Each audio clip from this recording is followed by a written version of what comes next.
के हमने देखा रिसेप्टर्स, न्यूरॉन्स, और ये थर्ड जो है अभी उसके इफेक्टर्स, ठीक है। तो इफेक्टर्स जो हैं वो बॉडी के ऑर्गन्स या ग्लैंड्स या वो पार्ट्स हैं जो फिर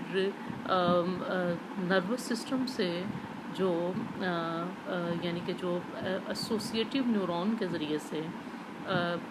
एनालिसिस होके और फिर मोटर न्यूरॉन के ज़रिए जो पैगाम पहुंचता है और उसके मुताबिक जिन्होंने रिएक्ट करना है वो बॉडी पार्ट्स हैं, वो इफेक्टर्स हैं। These are the structures which is respond when they are stimulated by impulse coming via motor neuron, यानी कि ये वो पार्ट्स हैं बॉडी के, वो स्ट्रक्चर्स हैं जिन्होंने रद्देमल शो करना है जब उनको इम्पल्स मिलती है, यानी जो मोटर न्यूरॉन के ज़रिए आई है, ठीक है।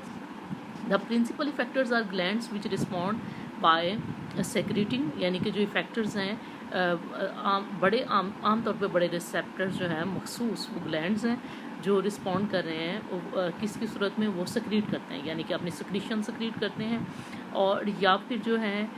इफेक्टर्स, प्रिंसिपल इफेक्टर्स जो या तो ग्लैंड्स हैं, ठीक है, जो सक्रीट करते हैं, या फिर जो हैं ये मसल्स हैं विच रिस्पॉन्ड बाय कॉन्ट्रैक्टिंग, और यानी कि मसल्स को जो हुक्म मिलता है, और अगर कोई जैसे यानी कि गर्म चीज़ से हाथ छू जाए तो हाथ पीछे करते हैं हम, ठीक है ना, तो वो मसल्स की कॉन्ट्रैक्शन की वजह से हाथ पीछे होता है। Flow of information through the nervous system is explained with the help of reflex arc. तो नर्वस इंफॉर्मेशन जो है, नर्वस सिस्टम में जो इंफॉर्मेशन जो है उसका रास्ता क्या है, ठीक है, वो किस तरीके से वो चलती है, तो उसके बारे में अब ये हमें बताते हैं कि वो रिफ्लेक्स आर्क है, वो उसकी मदद से आप समझ सकते हैं इस बात को। तो रिफ्लेक्स आर्क जो है flow of impulse through the nervous system involving receptors, neurons and effectors will be clear if we study an example of an reflex arc. तो ये हम बासानी समझ सकते हैं कि नर्वस सिस्टम में जो इम्पल्स का बहाव है, जो रिसेप्टर्स, न्यूरॉन और इफेक्टर्स जिसमें इन्वॉल्व हैं जिस बहाव में, तो वो किस तरह है, वो आप एक एग्जांपल से समझ सकते हैं रिफ्लेक्स आर्क की, ठीक है। तो ये आप देख लें कि ये है आपका यानी कि ये आपका हैंड है, ठीक है, और इसमें जो है पेन के रिसेप्टर्स हैं,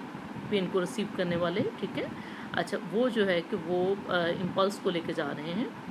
सेंसरी न्यूरॉन के ज़रिए जा रहा है, ठीक है, इम्पल्स, और ये जो अल्टीमेटली ये पहुंच गया, ये इसकी सेंसरी न्यूरॉन की सेल बॉडी है यहाँ पे, ठीक है, और फिर ये जो ब्रेन में पहुंच गया है, तो ब्रेन के अंदर जो है ये यहाँ पे ये एसोसिएटिव न्यूरॉन है, ठीक है, और एसोसिएटिव न्यूरॉन से जो है फिर आगे जो हुक्म है वो पहुंचा है मोटर न्यूरॉन के ज़रिए, यानी कि मोटर न्यूरॉन की सेल बॉडी, और मोटर न्यूरॉन की फिर जो एक्सोन है वो लेके जा रहा है पैगाम को इफेक्टर्स के पास, और इसके इफेक्टर्स जो हैं वो मसल्स हैं, यानी कि मसल्स कॉन्ट्रैक्ट करेंगे तो हाथ जो है ये पेनफुल चीज़ जो है, यानी कि नील जो है, यानी कि कील जो है जो उसको चुपा है, तो उससे हाथ फौरन ऊपर उठ जाएगा, ठीक है। Okay, this simple reflex circuit includes each of the four elements of a neural pathway. Number 1, the sensory neuron has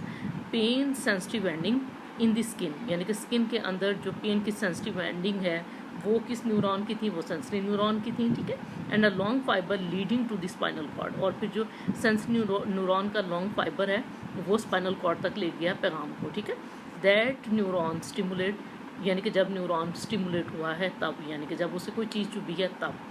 second number पे जो है an associative neuron in the spinal cord, spinal cord के अंदर जो है associative neuron है, ठीक है, associative neuron in the spinal cord which in turn stimulate, फिर वो स्टिमुलेट हो रहा है, ठीक है। नंबर 3 पे जो है a motor neuron also in the cord, और स्पाइनल कॉर्ड के ही अंदर जो है मोटर न्यूरॉन भी मौजूद है, यानी कि मोटर न्यूरॉन ने आगे पैगाम लेके जाना है जिसने, ठीक है, वो तैयार है, रेडी है। द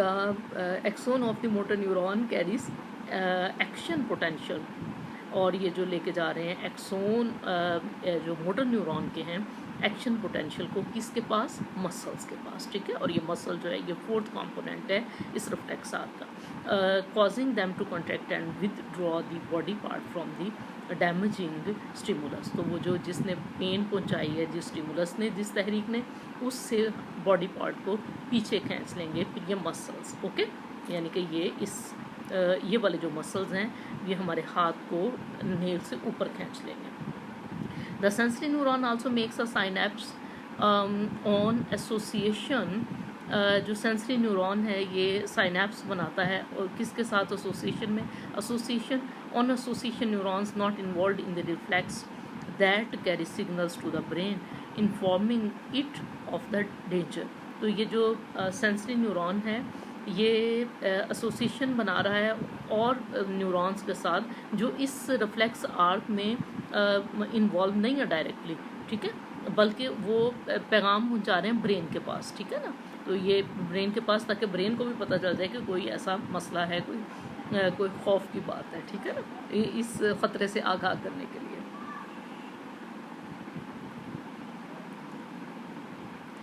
अब यहाँ पे रिफ्लेक्स आर्क की जो है ये डेफिनेशन देखें। Reflex arc is the pathway of passage of impulse during a reflex action. तो रिफ्लेक्स आर्क क्या है कि वो पाथवे है या वो पैसेज है इम्पल्स का ड्यूरिंग रिफ्लेक्स एक्शन,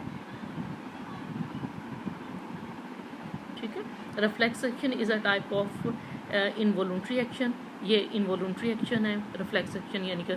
आपके शऊर में नहीं है, ये खुद ब खुद हो जाता है। The direction of stimulus is